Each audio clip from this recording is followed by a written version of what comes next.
Les mesures de politique répressive de la politique de concurrence. Il y a deux grands types de mesures.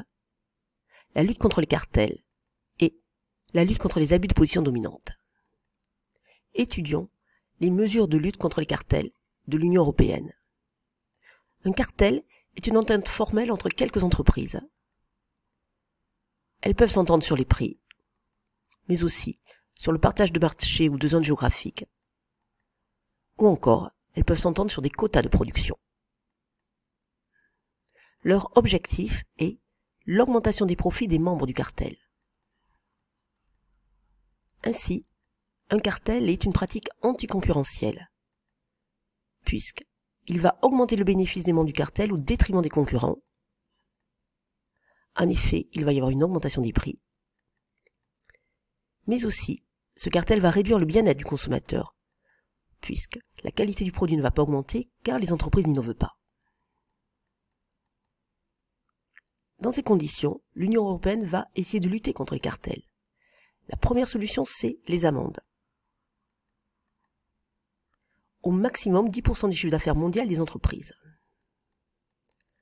Ensuite, l'Union européenne va mettre en place un programme de clémence.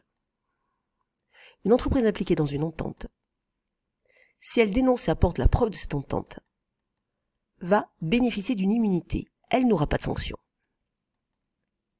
Dans ces conditions, l'enquête est plus rapide. Les preuves vont être apportées par l'entreprise. Ensuite, le cartel va durer moins longtemps. En effet, chaque entreprise va être la première à dénoncer le cartel. C'est le dilemme du prisonnier. Deuxième moyen, les abus de position dominante.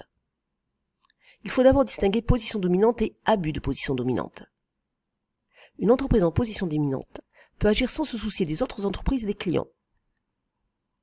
La position dominante n'est pas interdite en Europe si elle provient de produits innovants ou de meilleure qualité, ou bien de produits moins chers. En revanche, l'abus de position dominante est interdit. Ici, l'objectif est d'éliminer ou d'empêcher l'entrée d'un nouveau concurrent. Les moyens peuvent être divers. D'abord, l'utilisation d'un prix prédateur, un prix plus bas que le coût moyen qui empêche la rentabilité d'une nouvelle entreprise. Ensuite, les ventes liées. L'acheteur a l'obligation d'acheter simultanément plusieurs biens. Et enfin, les remises, c'est-à-dire des prix plus bas que ceux du catalogue. Ici, l'Union européenne va utiliser les sanctions financières, c'est-à-dire que le montant maximum de la sanction va être de 10% du montant du chiffre d'affaires mondial hors taxe.